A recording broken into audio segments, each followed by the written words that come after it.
सबका साथ, सबका विकास, सबका विश्वास। ये प्रश्न ही गलत है। ये प्रश्न वो है, आपने मान्यवर, आपने जितने भी इस चैनल पर प्रश्न किए, मुझे तो ऐसा लगता है ये चैनल भी, ये मीडिया चैनल, ये मनवादी चैनल है। मैं उनका सवाल मुझे प्रश्न करता हूँ, तीन उनका तरह सवाल के भाई साहब एक मिनट मैं आपके प्रश्न का जवाब देता अरे हूँ। सुनो सर, तीन तरह के प्रश्न होते हैं। एक मिनट, अरे मेरे सवाल तो सुन लो। सुन लो, मैं भी आपका ही जवाब होगा। चलिए मैं आपका जवाब देता हूँ। मेरा पूरा क्वेश्चन, आप ये क्वेश्चन करे करो कि आस्था और अंधविश्वास एक ही सिक्के के दो पहलू हैं। आप अंधविश्वास आस्था को छोड़ दीजिए, आप चाहिए समाज की जरूरतें क्या हैं उन पे करिए। अरे ये भी खोलो, सबका विकास, सबका सबका ये प्रधानमंत्री जी का नारा है, इसमें मेरा थोड़ी है। नारे को ही तो बता रहा हूँ, उसी प्रधानमंत्री के नारे में आग लगा रहा हूँ। कहाँ आप ये कहो कि बताइए कहाँ हो रहा विकास जो प्रधानमंत्री ने बोला, और कहाँ हो रहा सबका साथ। ना उनके धर्म में, ना उनके धर्म ग्रंथों में कहीं भी बेटियों को इज्जत देने का, जब उनका संस्कार ही नहीं है तो कैसे देंगे। मोदी जी के आने के बाद मोदी जी के आने के बाद तो महिलाओं पे अत्याचार का अंबार लग गया है, इतनी बहुत भारी, क्योंकि उनकी मनुस्मृति में लिखा है, उनकी मनुस्मृति में महिलाओं पे अत्याचार करना ही लिखा है। बाबा साहब अम्बेडकर ने एक बहुत बहुत बढ़िया बात कही थी, मैं उनको कोट करता हूं कि हिंदू धर्म धर्म नहीं है, राजनीति है।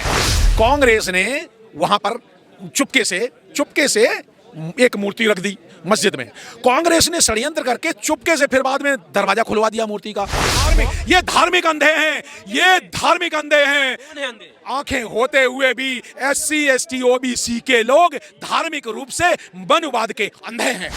इनकी आस्था रोजगार में क्यों नहीं है? इनकी आस्था नौकरियों में क्यों नहीं है? इनकी आस्था दुकानों में क्यों नहीं है? इनकी आस्था इंडस्ट्री में क्यों नहीं है? RSS वाले, बीजेपी वाले, मोदी, योगी से लेकर के आप पार्टी वाले, TMC वाले, जितनी भी मनुवादियां हैं, मनुवादी पार्टियां हैं, ये नकली अम्बेडकरवादी हैं और नकली जय जय जय जय जय भीम करने वाले भी, जो मान्यवर काशीराम साहब की विचारधारा नहीं मानते हैं, वो नकली अम्बेडकरवादी हैं। और क्या ये सड़क पे घसीटती हुई बेटियां, बहुजन बेटियां, जाटों की बेटियां, जाटों की, कुर्मियों की, लोधियों की, नाइयों की, तेलियों की बेटियां जो बहुत सड़क पे घसीटी जाती, क्या ये बहुजन बेटियों का ये इनको दिखाई नहीं देता किस प्रकार के OBC हैं? बिल्कुल बेटियों को बिल्कुल न्याय नहीं मिल रहा है। और ये जितनी भी मनुवादी पार्टियां हैं, उन्होंने बेटियों को कभी न्याय नहीं दिया है, क्योंकि वो जानते हैं, मनुवादी जानते हैं कि ये जब वो भारत में आए थे, आर्य विदेशी, तो ये बेटियां यहाँ नहीं ले आए थे, ये बाहर से आए हुए लोग हैं। तो इनकी राज सत्ता स्थापित हो गई, तो कोई उनके, ना तो उनके संस्कारों में, ना उनके धर्म में, ना उनके धर्म ग्रंथों में कहीं भी बेटियों को इज्जत देने का, जब उनका संस्कार ही नहीं है तो कैसे देंगे। उदाहरण के लिए चाहे जो भी पार्टी राज सत्ता में रहती है, कांग्रेस जब सत्ता में थी तो यहाँ पर तंदूर कांड हुआ था, वो कांग्रेस के नेता ने किया था। 5 स्टार होटल में तंदूर कांड सब जानते हैं मीडिया वाले। तो तभी इन्होंने, कांग्रेसियों ने बेटी जलाई। अब बीजेपी सरकार है, तो बीजेपी सरकार में मणिपुर में लड़कियों को नंगा करके घुमाया, मणिपुर में सब देश ने देखा।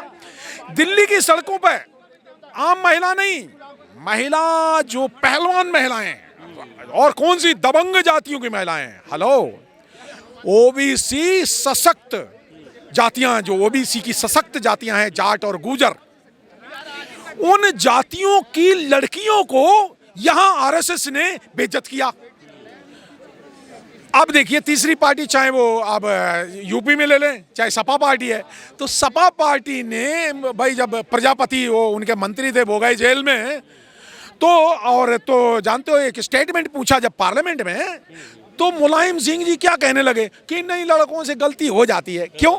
ये गलत बात है। पर अभी मोदी जी के आने के बाद तो महिलाओं पे अत्याचार का अंबार लग गया है, इतनी बहुत भारी, क्योंकि उनकी मनुस्मृति में लिखा है, उनकी मनुस्मृति में महिलाओं पे अत्याचार करना ही लिखा है, महिलाओं को गुलाम बनाना लिखा है। गुलामी की संस्कृति है ये, जो ब्राह्मणवादी मनुवादी संस्कृति, गैर बराबरी की सोच और भावना रखने वाली संस्कृति, मनुवादी संस्कृति में नारियों को तो गुलाम बनाना लिखा हुआ है। कुछ राम में माना जा रहा है, राम राज्य से सब लोग खुश होंगे, हर जगह जो है जश्न का माहौल है, नारी को वहाँ पर सशक्त नहीं किया जाएगा? बाबा साहब अम्बेडकर ने एक बहुत बहुत बढ़िया बात कही थी, मैं उनको कोट करता हूं कि हिंदू धर्म धर्म नहीं है, राजनीति है। तो ये अब पहले तो ये छुपके कांग्रेस राजनीति करती थी धर्म के नाम पे। कांग्रेस ने ये बवंडर खड़ा किया, कांग्रेस ने वहां पर चुपके से एक मूर्ति रख दी मस्जिद में। कांग्रेस ने षड्यंत्र करके चुपके से फिर बाद में दरवाजा खुलवा दिया मूर्ति का। कांग्रेस ने चुपके से वहां पे वो पता चला कार सेवा करवा दी। कांग्रेस के प्रधानमंत्री नरसिम्हा राव ने मस्जिद गिरवा दी।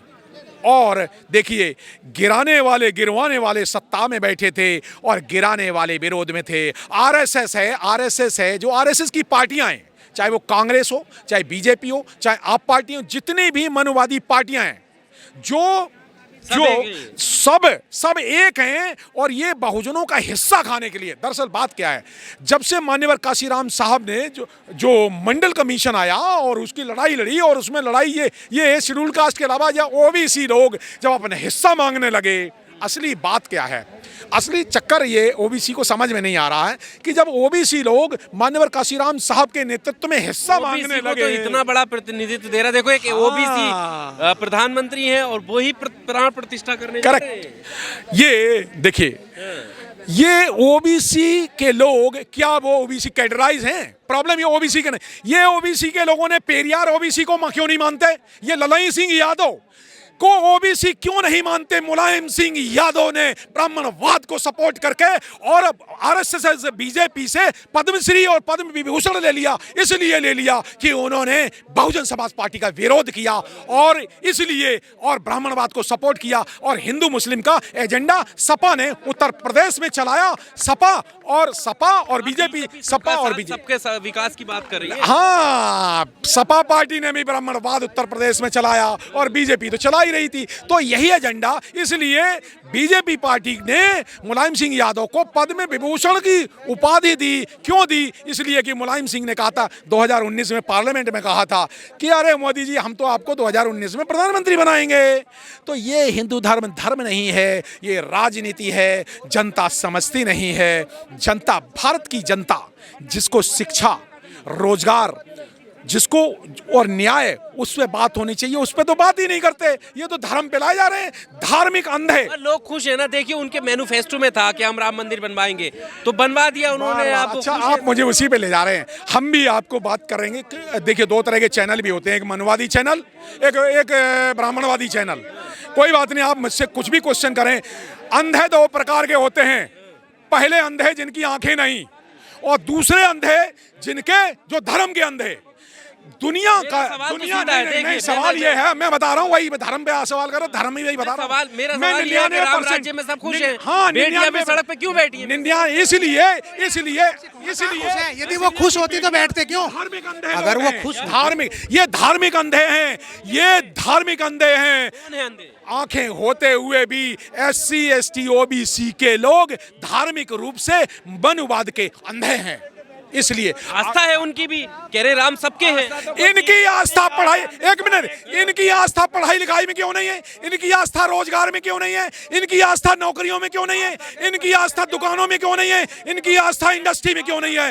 इन गरीब लोगों की आस्था सिर्फ ब्राह्मणवाद में है? इनकी आस्था सम्मान में क्यों नहीं है? इनकी आस्था बहुजन विचारधारा में क्यों नहीं है? इनकी आस्था पेरियार में क्यों नहीं है? इनकी आस्था बुद्ध में क्यों नहीं है? इनकी आस्था मान्यवर काशीराम में क्यों नहीं है? इनकी आस्था मान्यवर ललन सिंह यादव में क्यों नहीं है? इनकी आस्था जो महाराजा शिवाजी में क्यों नहीं है? इनकी आस्था साहू जी महाराज में क्यों नहीं है? आस्था की जब बात आई तो बीजेपी के प्रवक्ता डॉक्टर सुधांशु जी कहते हैं कि अगर, कौन से प्रवक्ता? बीजेपी के प्रवक्ता, वो कह रहे हैं कि अगर बाबा साहब को उन्होंने कोट करते हुए कहा, नहीं बूथ को नहीं कहा, उन्होंने डॉक्टर भीमराव अंबेडकर जी को कहा कि अगर बाबा साहब अगर वो जातिवादी मानते राम को, तो वो राम जी का चित्र जो है वो नहीं छापते किसी भी तरीके से संविधान के ऊपर। और जो ये सुन लीजिए, उपराष्ट्रपति भी ये बात कह रहे हैं कि जो राम को नहीं मानेगा तो समझ लो वो संविधान निर्माताओं का भी विरोध कर रहा है, क्योंकि उन्होंने भी राम जी की तस्वीरें छापी है। अब बताइए आप। वाह, क्या एक मिनट ये है कि मोदी जी ने भी ये दो तरह के अम्बेडकरवादी होते हैं, एक नकली अम्बेडकरवादी, एक असली अम्बेडकरवादी। और नकली ये आरएसएस मैं बताता हूँ, आरएसएस वाले, बीजेपी वाले, मोदी, योगी से लेकर के आप पार्टी वाले, टीएमसी वाले, जितनी भी मनुवादी पार्टियां हैं, ये नकली अम्बेडकरवादी हैं। और नकली जय जय जय जय जय भीम करने वाले भी, जो मान्यवर काशीराम साहब की विचारधारा नहीं मानते हैं, वो नकली अम्बेडकरवादी हैं। और नकली अम्बेडकरवादी क्या करते हैं? ये हक छीनते हैं, ये नौकरियां छीनते हैं, ये बेइज्जती करते हैं, ये मान सम्मान छीनते हैं, ये सब कुछ लूटते हैं। ये नकली अम्बेडकरवादी हैं, आरएसएस वाले भी, बीजेपी वाले भी, कांग्रेस वाले भी, टीएनपी वाले भी। जो उपराष्ट्रपति जगदीप धनखड़ जी कह रहे हैं, क्या वो गलत है? वो तो उनसे पूछो भैया, जिन्होंने बात की। मैं क्या कर सकता हूँ? समझ रखते हैं क्या आप मैं तो इतना जानता हूं, ये मनवादी हमेशा अधिकार छीनते हैं। ये उपराष्ट्रपति धनखड़ यहीं दिल्ली में बैठते हैं क्या ये यहाँ बहुजन बेटी बैठी हुई सड़क पे 131 दिन से, क्या उसकी पीड़ा दिखाई नहीं देती? क्यों? क्या मोदी प्रधानमंत्री नहीं देश का? इस देश के प्रधानमंत्री को एक बहुजन बेटी सड़क पे बैठी हुई है, क्या उसकी परेशानी दिखाई नहीं देती? किस तरह का प्रधानमंत्री है जिसको एक बहुजन बेटी की पीड़ा समझ में नहीं आती? क्या ये सड़क पे घसीटती हुई बेटियां, बहुजन बेटियां, जाटों की बेटियां, जाटों की, कुर्मियों की, लोधियों की, नाइयों की, तेलियों की बेटियां जो बहुत सड़क पे घसीटी जाती, क्या ये बहुजन बेटियों का ये इनको दिखाई नहीं देता किस प्रकार के ओबीसी हैं? तो सबका साथ, सबका विकास, सबका विश्वास। गलत क्वेश्चन। ये प्रश्न ही गलत है। ये प्रश्न वो है, आपने मान्यवर, आपने जितने भी इस चैनल पर प्रश्न किए, मुझे तो ऐसा लगता है ये चैनल भी, ये मीडिया चैनल, ये मनवादी चैनल है। आप मुझे पूछो, मैं उनका सवाल मुझे प्रश्न करता हूँ, भाई साहब एक मिनट, मैं आपके प्रश्न का जवाब दे देता हूँ। सुनो सर, 3 तरह के प्रश्न होते हैं। एक मिनट, अरे मेरे सवाल तो सुन लो, आपका ही जवाब होगा। मैं आपका जवाब देता हूँ। 3 तरह के प्रश्न होते हैं ऐसे। मैं आपको, हाँ, मैं ये तो भोंकते रहेंगे। हम बता रहे हैं आपको, आप मेरे छोटे भाई हैं और पत्रकार हैं, और मैं आपको एक छोटा सा सुझाव दूंगा। ये आप ऐसे क्वेश्चन किया करो जो उनके क्वेश्चनों को दम ना मिले। जैसे आप कहते हैं कि वो अभी आपने कहा था, वो ये आस्था कोई चीज नहीं। आप ये क्वेश्चन करे करो, मैं जनता हूँ, आप पत्रकार हैं, मेरे से ये क्वेश्चन करो, आस्था और, अरे मेरे से बात सुन लेते हो। मेरा पहला सवाल ही सर से ये था। एक मिनट रुक जाओ, अरे एक मिनट, अब आपसे नहीं, मैं आपसे पूछ लेता हूं। मेरा पूरा क्वेश्चन, आप ये क्वेश्चन करे करो कि आस्था और अंधविश्वास एक ही सिक्के के 2 पहलू हैं। आप अंधविश्वास, आस्था को छोड़ दीजिए, आप चाहिए समाज की जरूरतें क्या हैं उन पे करिए। अरे ये भी छोड़ो, सबका विकास, सबका प्रधानमंत्री जी का नारा इसमें मेरा थोड़ी है। नारे को ही तो बता रहा हूँ, उसी प्रधानमंत्री के नारे में आग लगा रहा हूँ। कहाँ, आप ये कहो कि बताइए कहाँ हो रहा विकास जो प्रधानमंत्री ने बोला, और कहाँ हो रहा सबका साथ? उन्होंने सबका साथ लेकर कहाँ विकास किया है? इसलिए विकास कहीं नहीं है। आप ऐसे क्वेश्चन बताइए हमें। ये जवाब आप दे रहे हैं ना? नहीं, आप दो, आप करो, जनता को नहीं पता तुम्हें ऐसे क्वेश्चन करने। अरे आप उन्हें क्यों उसकी वकालत कर रहे हैं इस मायने में, उल्लू के पट्टे की?